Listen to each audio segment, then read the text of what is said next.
سرچینې وایي زلمي خلیلزاد له طالبانو سره د یو ګډ حکومت طرحه راوړې ده. دا چې د دغې طرحې په اړه افغان مشرانو څه ویلي دي، زلمی خلیلزاد او امریکا څه کول غواړي، دلته له موږ سره په دې ویډیو کې وګورئ او چینل سبسکرایب کړئ. لیدونکو سلام، ستړي مشئ.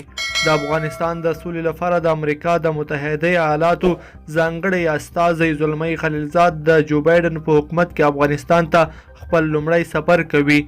نوموړي په دې سفر کې کابل کې له افغان مشرانو ولسمشر غني، حامد کرزي، ډاکټر عبدالله، کریم خلیلي او نورو یو شمېر سیاسي څېرو سره کتلي دي. د سرچینو د معلوماتو پر اساس زلمی خلیلزاد دا ځل د طالبانو په شمول د یو ګډ حکومت طرحه راوړې ده چې یوه خوا به یې د افغانستان اسلامي جمهوریت او بله خوا به یې د طالبانو اسلامي امارت وي.